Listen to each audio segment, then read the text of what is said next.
Olá pessoal, tudo bem? Hoje vamos trabalhar com o tema Roma Antiga, um tema muito abordado nas provas de vestibulares da UPE. E aí, preparado para essa viagem? Vamos lá, trabalhar a fase da monarquia, da república, do império. Vem conosco conhecer um pouco mais sobre Roma Antiga.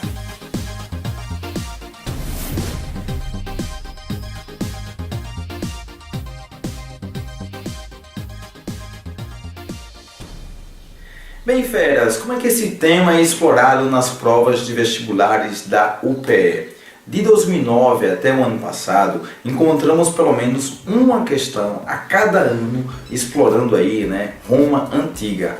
Didaticamente, trabalhamos Roma Antiga em 3 fases, tá? A primeira fase é a fase da monarquia, também chamada de realeza, que vai de 753 a 509. A segunda fase é a República, de 509 até a fundação do Império em 27 a.C., tá? Por sua vez, o Império abordamos em dois momentos, tá? O primeiro momento vai de 27 a.C.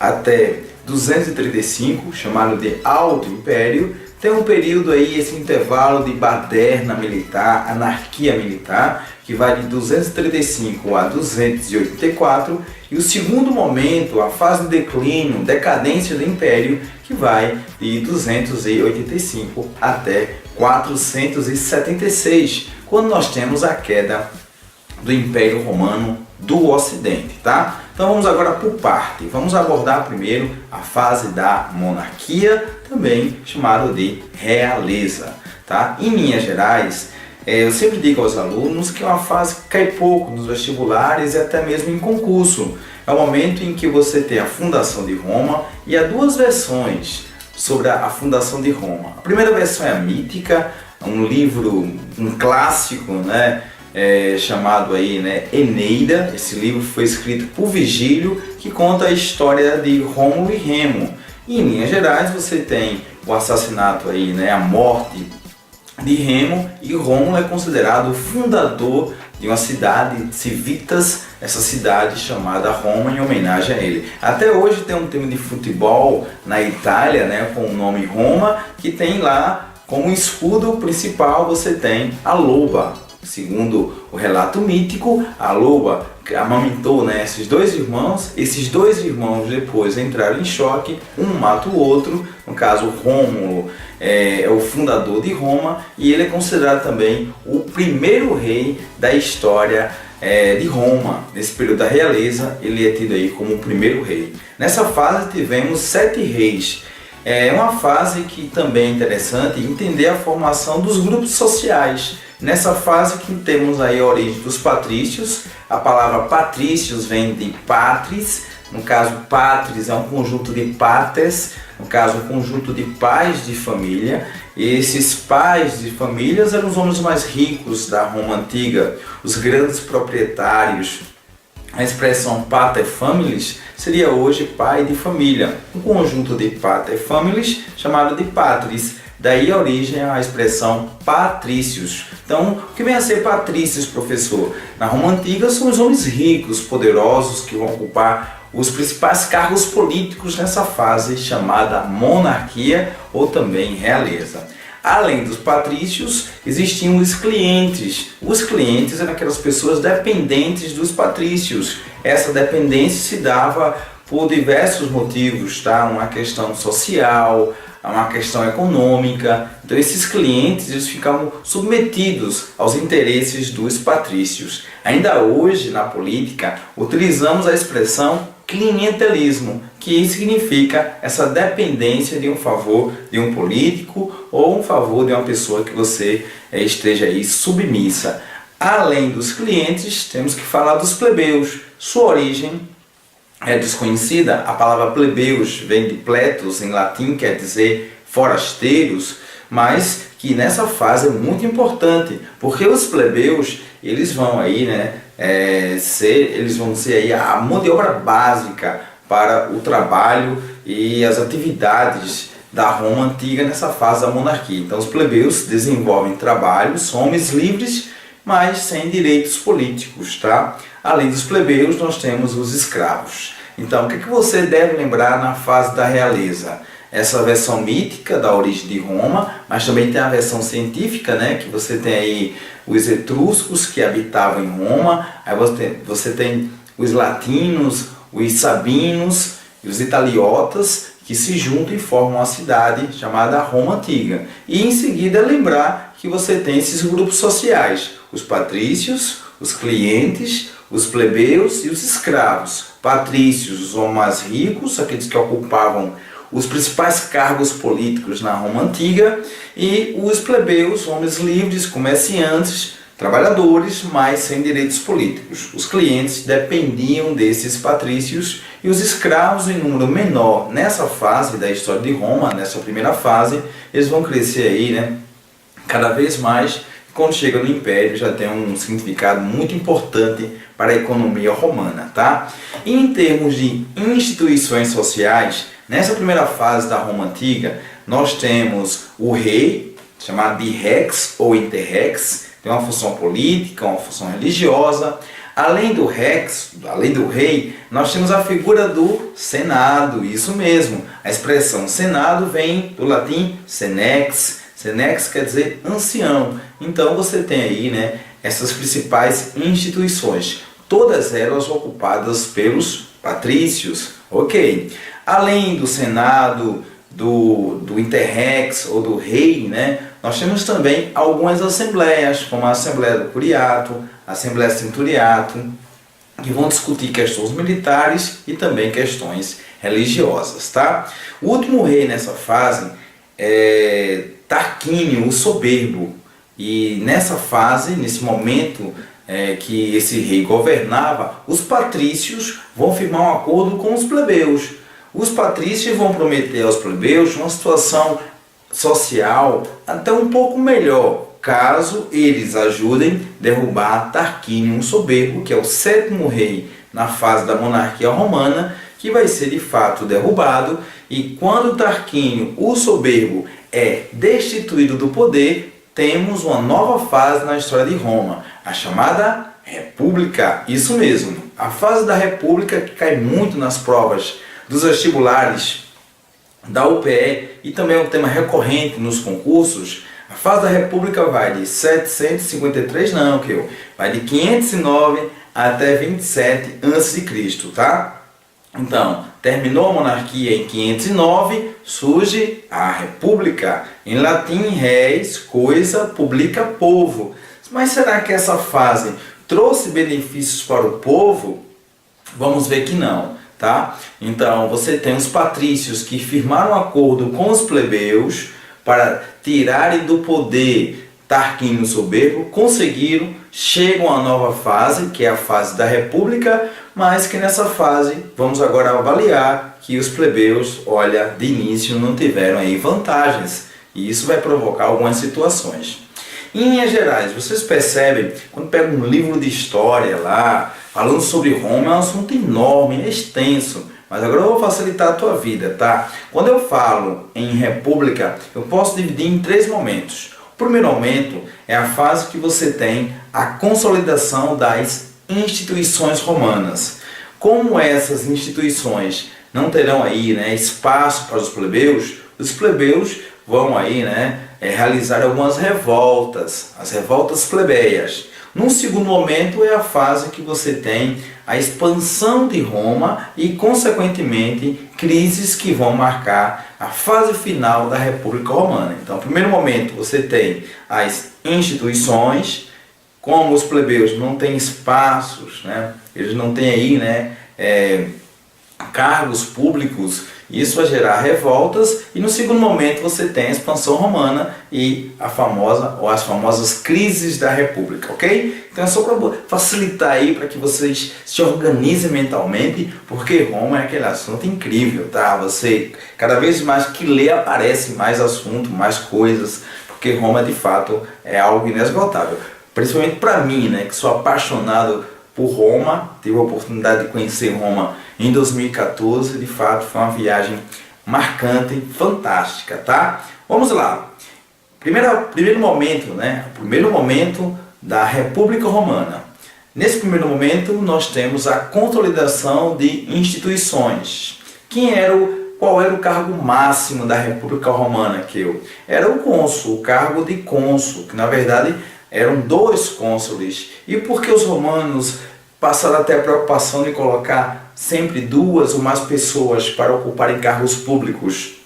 Para evitar abuso de poder, centralização, porque a monarquia criou um trauma na vida dos romanos. Os romanos não gostavam de falar muito em monarquia, poder entregue a uma só pessoa. Então a república vai criar uma palavrinha que usamos hoje, né, que é a chamada burocracia, para garantir o processo de cada atividade pública. Há uma necessidade de ter mais de uma pessoa. Então no topo você tem o cônsul, depois nós temos os pretores, os questores, os edis, os censores. Tá? Então você tem o pretor, que vai cuidar aí da justiça, os questores na cobrança de impostos, os edis na realização de jogos, atividades comuns, né, na Roma Antiga, eventos também como os banquetes, e não podemos esquecer os censores, né, que eram responsáveis pela contagem da população, atualizar esses dados para que depois fosse lançada a lista censória para saber aquelas pessoas que tinham enriquecido para assumir alguns cargos, tá? Então, cônsul, pretor, questor, edil, censor. Havia também um poder excepcional, viu, feras? Era o poder do ditador. Era um poder excepcional porque só poderia ser acionado em caso de crise, em caso de calamidade pública. Esse poder poderia ser exercido pelo cônsul no máximo 6 meses. No máximo 6 meses. Não poderia passar disso, tá?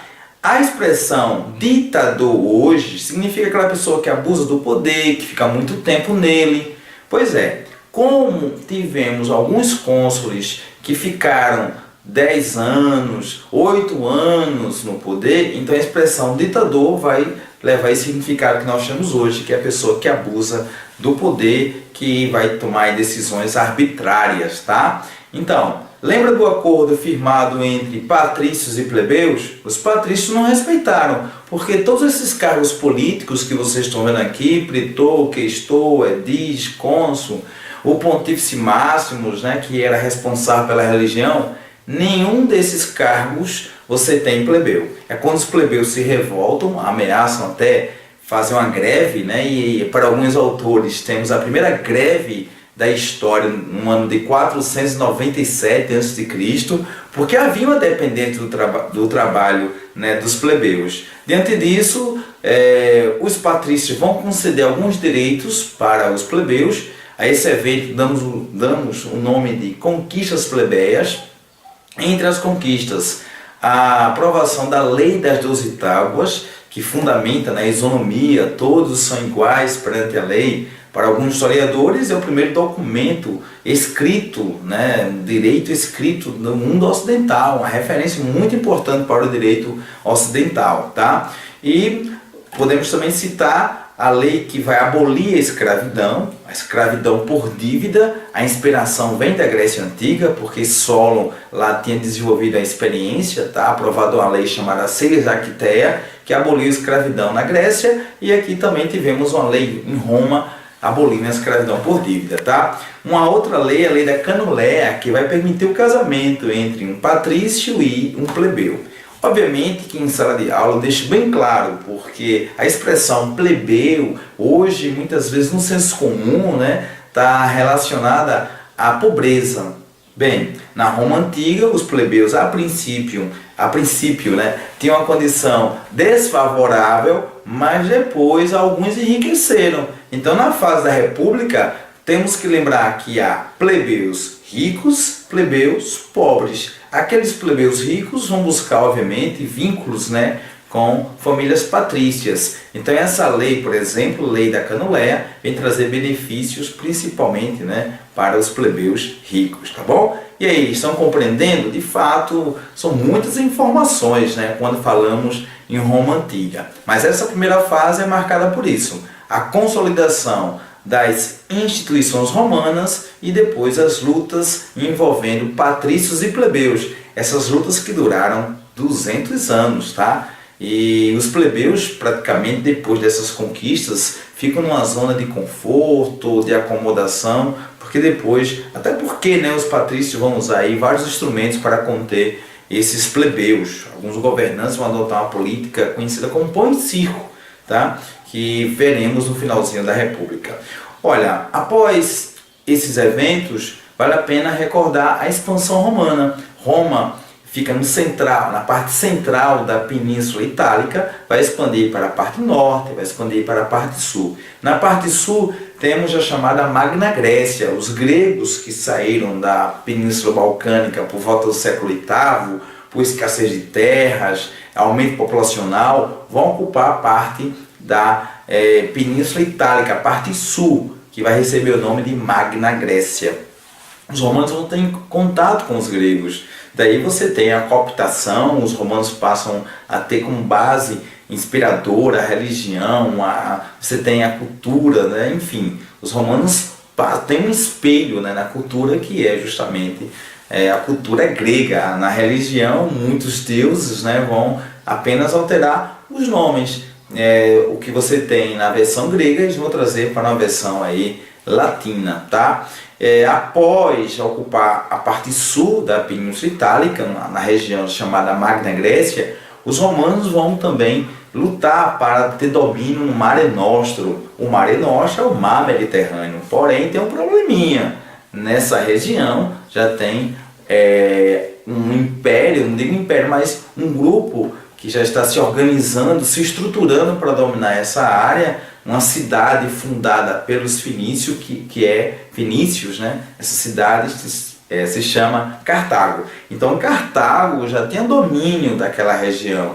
E obviamente os romanos vão entrar em choque com os cartagineses em um evento denominado Guerras Púnicas. Guerras por quê? Tivemos aí 3 grandes enfrentamentos, de forma né, que houve interrupções, paralisações. Na primeira guerra, para a segunda, da segunda para a terceira. Em linhas gerais, os romanos tiveram um sufoco para vencer esses inimigos, tá? Os cartagineses resistiram bravamente, mas no final os romanos venceram.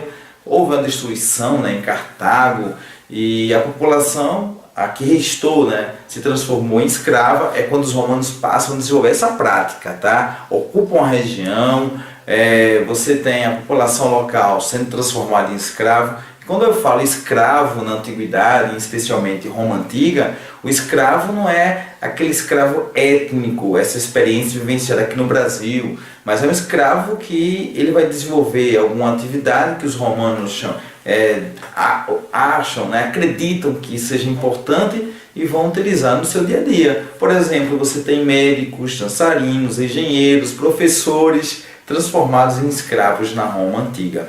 Após a conquista de Cartago, e esse evento, só recordando, né, uma ilha muito visitada hoje, lá no mar Mediterrâneo, chamada Sicília. Foi por causa praticamente da Sicília que houve aí um estopim, esse enfrentamento entre romanos e cartagineses. E alguém perguntou em aula: ô professor, se houve enfrentamento de romanos e cartagineses, por que o nome Guerras Púnicas? Porque os romanos chamavam os cartagineses de punis, daí a expressão púnicas. Após a derrota, né, dos cartagineses, os romanos vão conquistar o norte da África, vão aí, né, ocupando também parte da Ásia, do Oriente Médio, tá? E vem formar aí já praticamente um império. Mas não é república? Sim, república como instituição, a nomenclatura, porque na prática Roma já tem aí, né, conquistado várias fronteiras. Até em sala de aula a gente discute sobre isso, né? Dentro da república está surgindo um império. A palavra império vem do latim imperator. O que é imperador? O imperador era a pessoa responsável por conquistar terras. E os romanos estão conquistando. Então, na prática, você já tem